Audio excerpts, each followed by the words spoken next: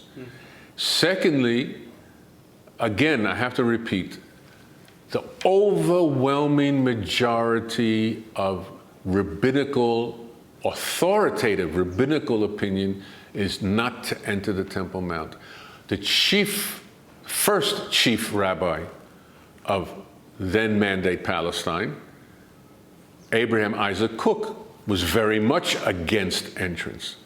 In fact, when in about... But wasn't Rabbi Goren a pupil? A pupil of? Absolutely. But his responsum, singular, his responsum on the issue was no entrance into the Temple Mount. Now, today we try to reread that and saying, basically, he's not saying going into the Temple Mount of today, but the Temple Mount, which was only 500 cubits by 500 cubits. So he's talking about the Talmudic measurements. In other words, we're talking about, and this is, I think, where people need to understand the difference when Jews talk about the matter, right? Because I think that's the big problem is, and I've learned this at least speaking to yeshiva Jews, they speak on a different language.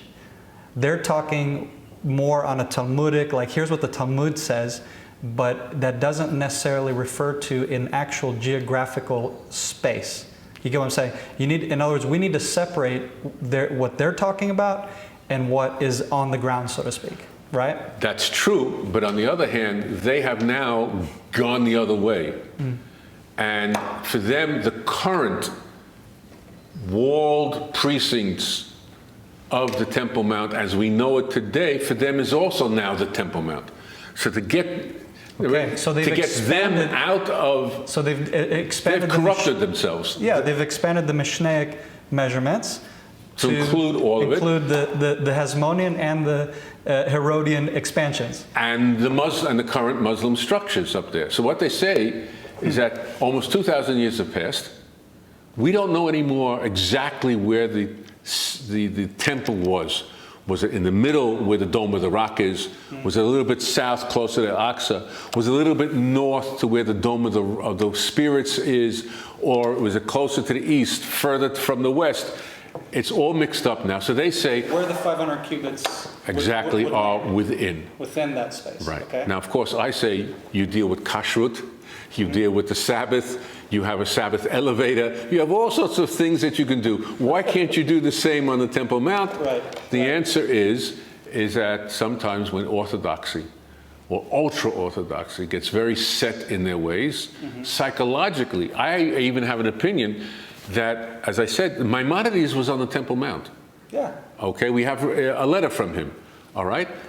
But ever since that 13th century and the Muslims sealed off the Temple Mount, we then compensated for that and said we cannot go in, not because you don't tell us we can't get in, we tell ourselves we can't go in. and they will... By saying that we don't know where the original 500 cubits area is, and within that 500 cubits where the temple precincts were, and so let's make a blanket prohibition. And would they actually say then, therefore, based on that opinion, that Maimonides basically erred?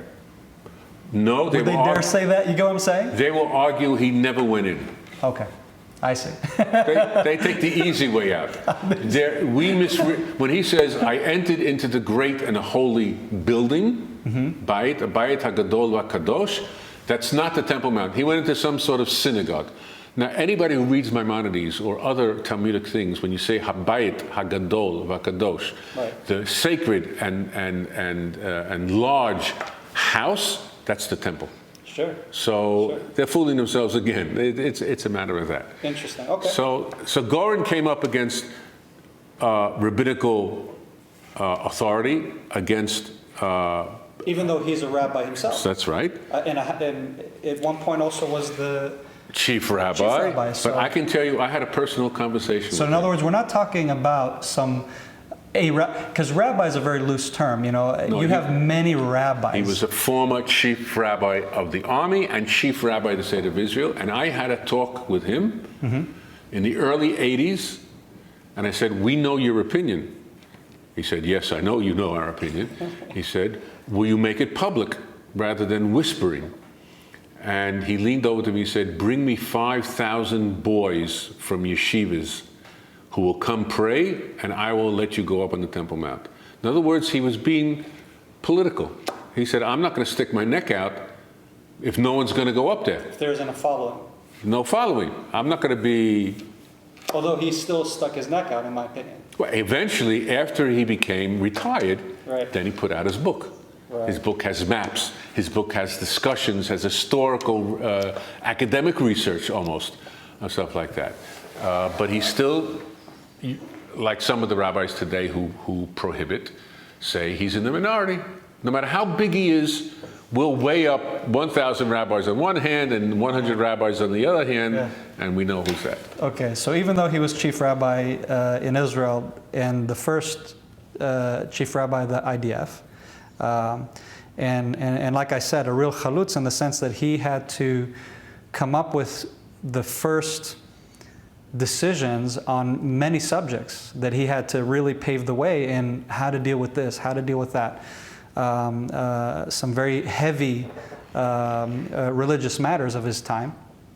But you're saying that, and is that the same as well today, that most of Orthodoxy would consider him a minority opinion? The chief rabbinate of Israel has, if I'm not mistaken, 5 times, or shall I say 4 times renewed the original pronouncement of the summer of 1967, no Jew shall enter the Temple Mount. Now, what's going to change that?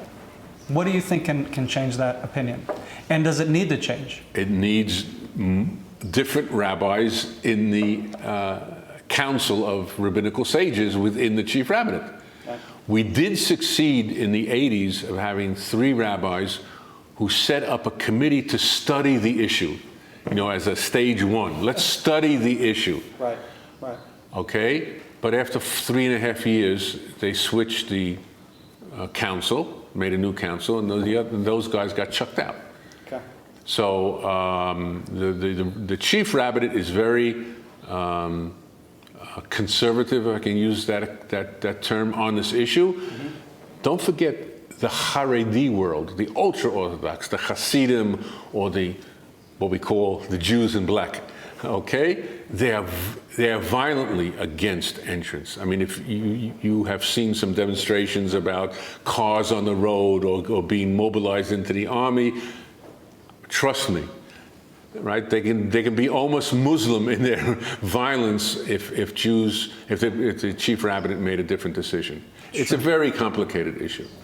Okay, well then let's just kind of switch gears a little bit, because yes, it's complicated, but at the same time, I'm seeing, at least since we've started our Temple Mount advocacy, our focus is mainly the Christian world and the international world, if you will.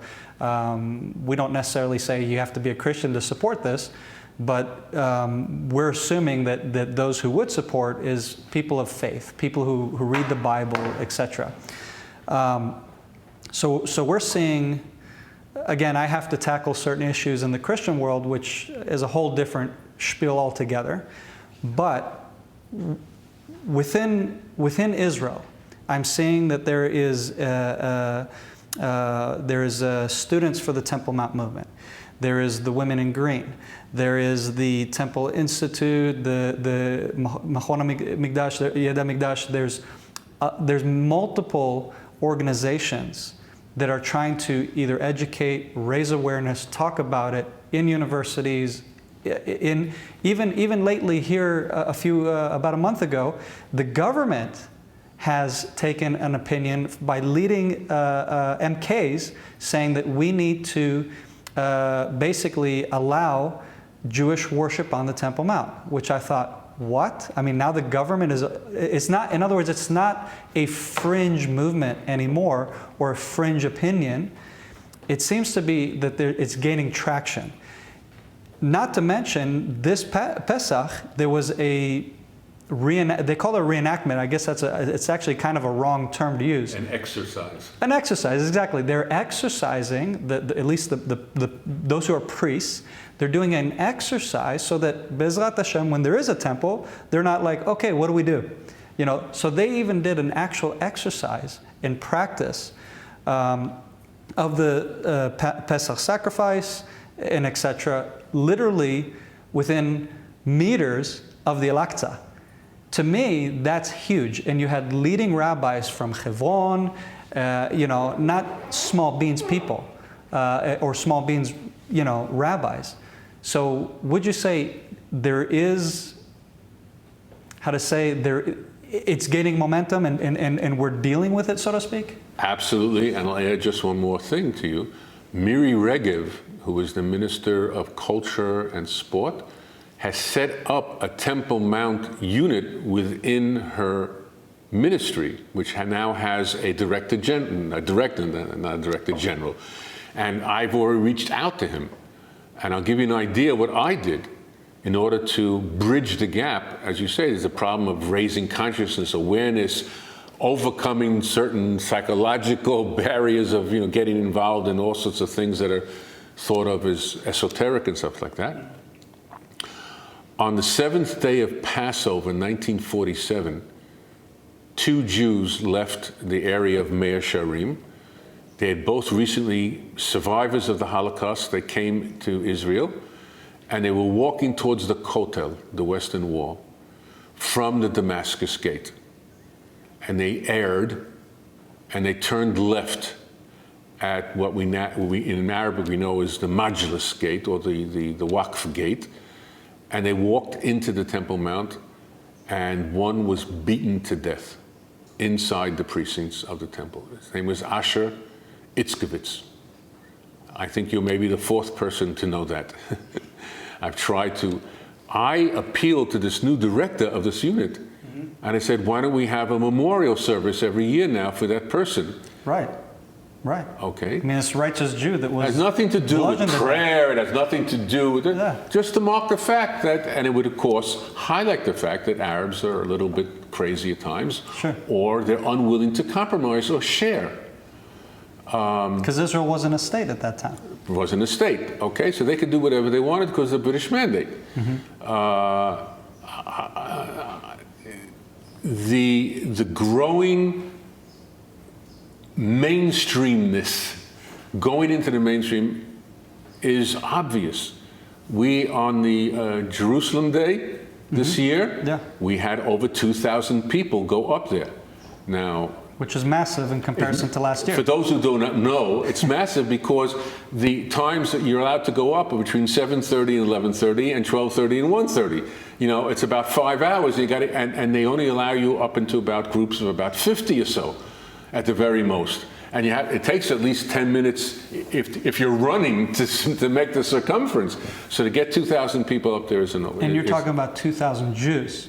There's a huge difference here. For anybody, and I'll just explain real quick for the people who don't know, for anybody who doesn't understand or has never been in these very massive long lines, you actually have thousands of tourists, and I'm seeing, as of late, thousands of tourists coming from around the world, coming up to visit the Temple Mount. The line goes out the Dung Gate and around the corner, as we say. Yeah, it's growing, also internationally, not just... And they just go up without any check. Exactly, and so they have a very fast access because of the massive amounts that come there. But the Jews, for them to go up on the Temple Mount, it's a very long and rigorous process, right? Where you have to give your ID ahead of time, and that the security checkpoint has to go through and make sure you're not on a do not enter list, et cetera, et cetera, et cetera, et cetera. Absolutely. So even though it's a very longer process for a Jew to go up than it is for a tourist who just kind of speeds up there in comparison, to get over 2,000 Jews up there within that window of time is amazing. Not only that, but up until about maybe 10 years ago, Jews could go up on the Sabbath. Okay, really? Okay? Friday is a non-day. Friday is a Muslim day, right? Right. But Saturday, why not Saturday? All right? So we're also trying to get that changed. Why should Saturday be off? We go up on holidays. For example, the Shavuot holiday this year was on a Sunday. Jews went up. Okay, so yes, it is going mainstream, but it's a long way to go because you have a very strong opposition, both within the Haredi and the modern Orthodox community here. Again, the chief rabbinate. But I think the issue should also be viewed, and I think you mentioned this before, also as a civil rights issue. As you said about Israel is democratic, it has a law. The law says I can go in there. The law of the whole protection of holy places, if someone bothers me, they can be sentenced to 3 years in jail. But that's not applied to the Temple Mount. Right. I want to give you a funny way of looking at it, or an odd way of looking at it. In Cordoba, in Spain, there was a church, and when Spain was conquered by the Moors, the Muslims, they turned it into a mosque, and they made it a very elaborate structure. And after the Reconquista, taking back of Christian Spain from the Moors, it became again a church. And it's very famous. It's a beautiful Muslim architectural structure, but it's the Cathedral of Cordoba. Yeah. So basically there was a cathedral, and then it became a mosque, and in other words, Muslim structures were added onto? Right, and now it's back to being, for the past several hundred years, right? And the Christians haven't destroyed the Muslim structures? Not at all. It's beautiful. It's like a heritage. Everybody's very proud of what it looks like. It's not exactly like the Alhambra place, but for the past decade or so, Muslims have been trying to pray in the church, demanding space, demanding it be called the Cordoba Mosque Cathedral. Anybody want to look it up? They got news items about it. There's a movement. Muslims from Austria came in with prayer rugs to pray on it.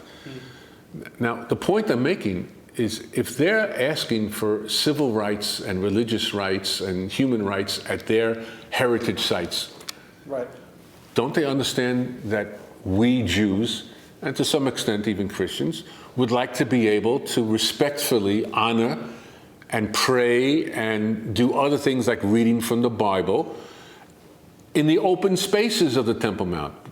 We don't want to go into a mosque, actually. I don't think anybody would at the present moment, go into a building there. But you've been up there. Yep.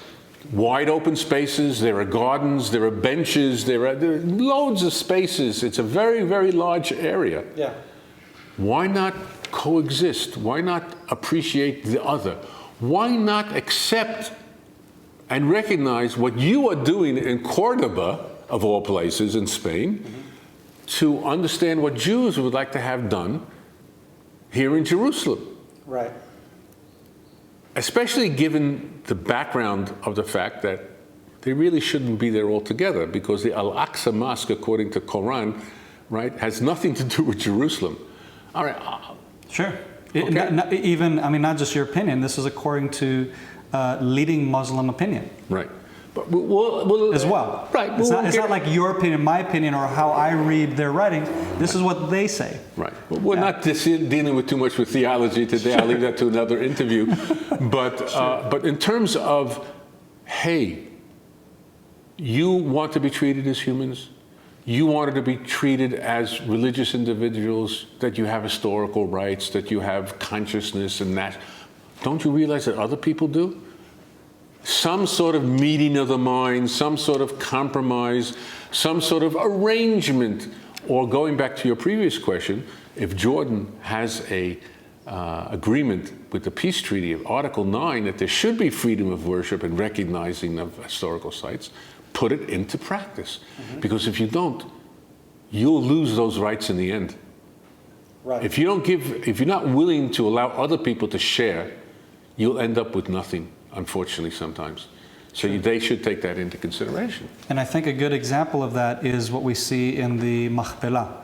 In Hebron, you have the Machpelah, where there is a shared status of the holy space for both the Jews and the Muslims. Which also, no Jews were allowed to enter inside. In fact, they couldn't walk up or ascend beyond the 7th step up until 1967. It was a similar situation to the Temple Mount. Yeah. No non-Muslim was allowed to enter. Which is what the leading MKs in the Israeli government are proposing. That was the actual proposal they made, which I thought personally is a logical proposal. You know, you're saying, look, here's a similar case, similar situation, here's how we dealt with it. And you mentioned the fact of space, of having the ability to share a place because of how massive it is. In comparison, the Hebron Machpelah cave is not that, I mean, it's large-ish now because of other structures, but really what's shared is very small area, very tight, very hard access to get to, etc. On the Temple Mount, you have tourists coming on bus after bus after bus after bus, tens of thousands of people entering the old city every day. And why couldn't you share the largest open area in all of the old city? Logistically speaking, your point right there is, to me, that makes perfect sense. You can do it. Not only that, but it would also diffuse, from a Muslim point of view, the extremism, quote unquote, of certain Jews who were demanding rights on the Temple Mount.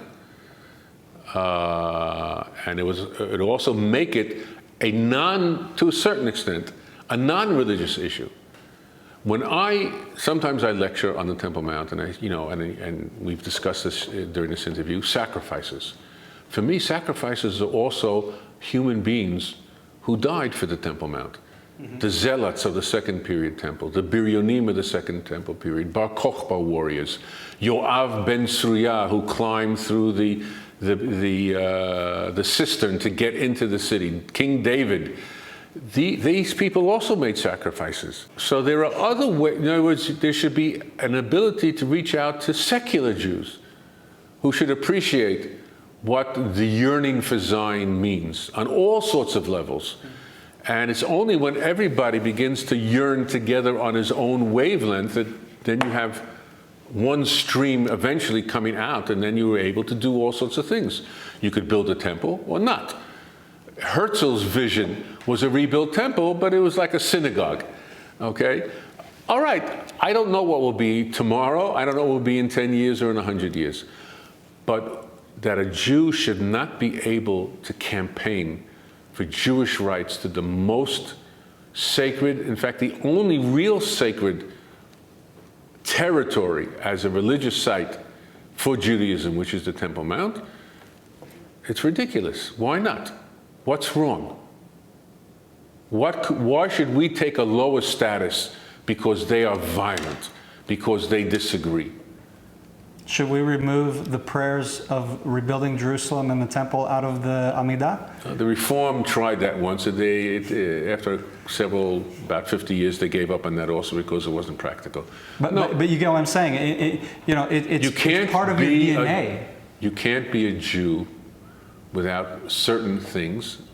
Included in that list would be rebuilt Jerusalem, which means a temple eventually in some form on the Temple Mount. How many times do religious Jews remind God on a per day basis? Do they remind God about the rebuilding of Jerusalem and the temple? I don't know, probably about 24 times, including prayer, including grace after meals.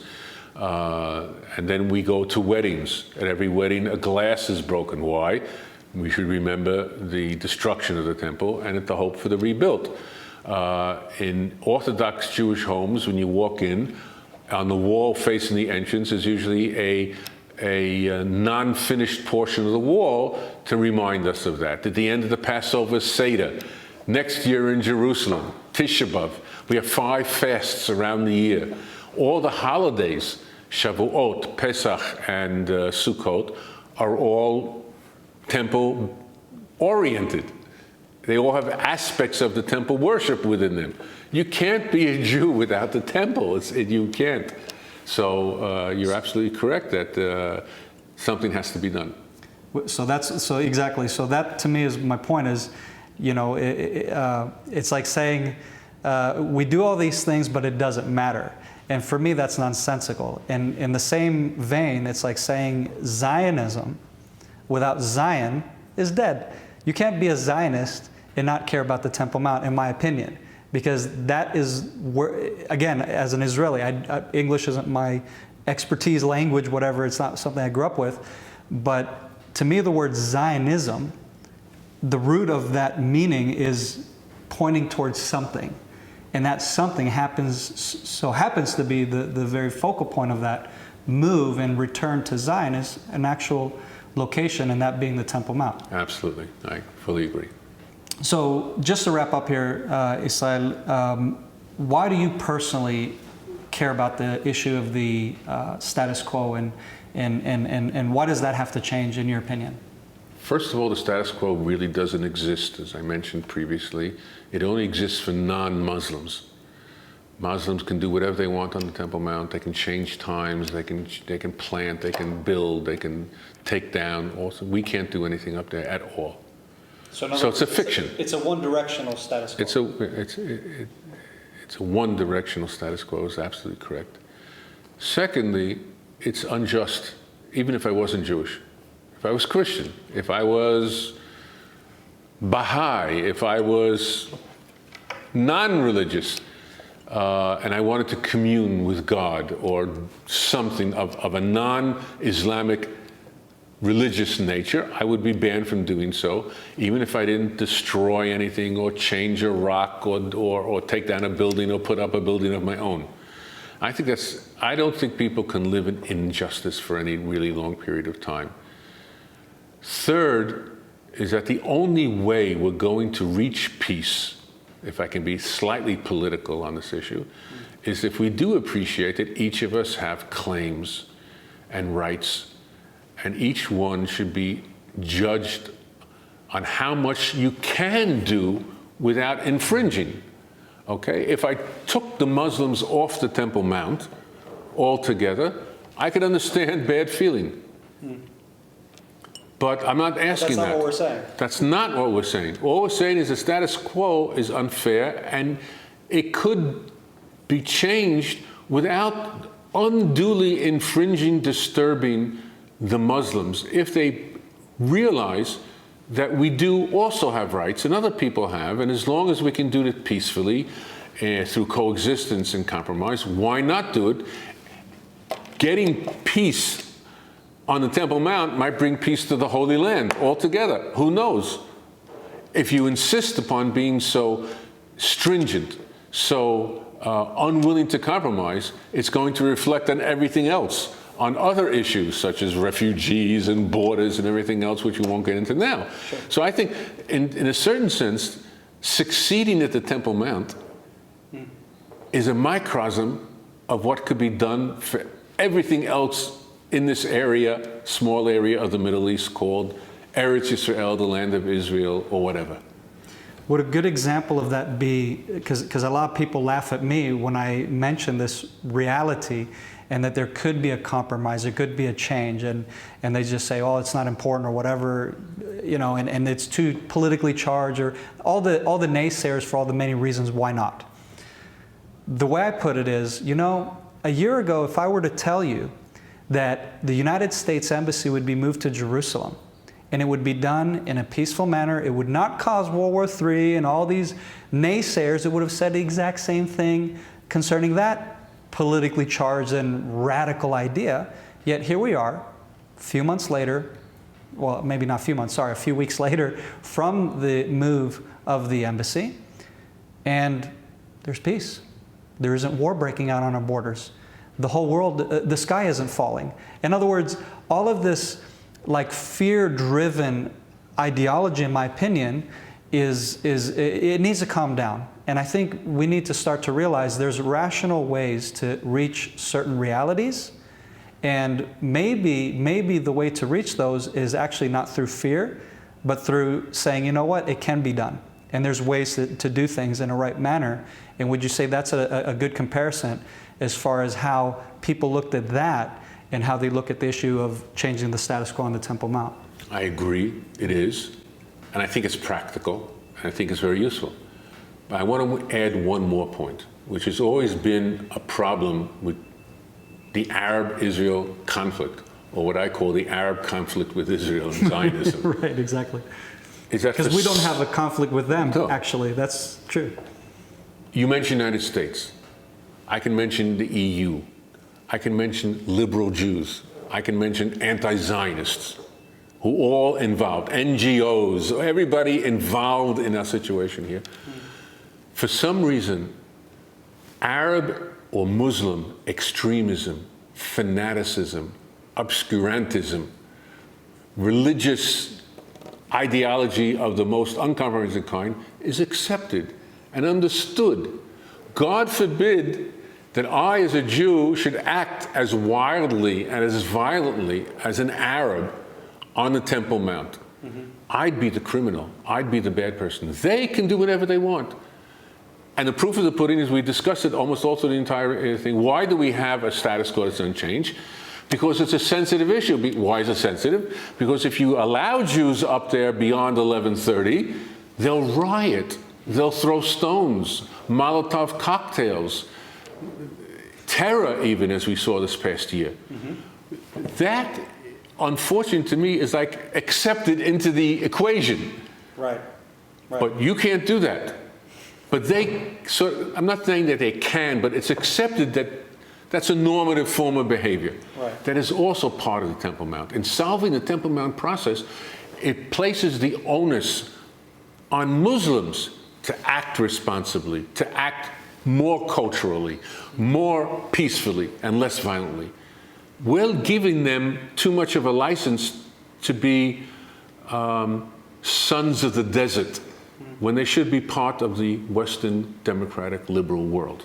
That is also a lesson from the Temple Mount. And there are Muslims that want that. There were definitely. By the way, it's not like we're talking in the air here. No. I know many who would agree with exactly what you just said. Yes.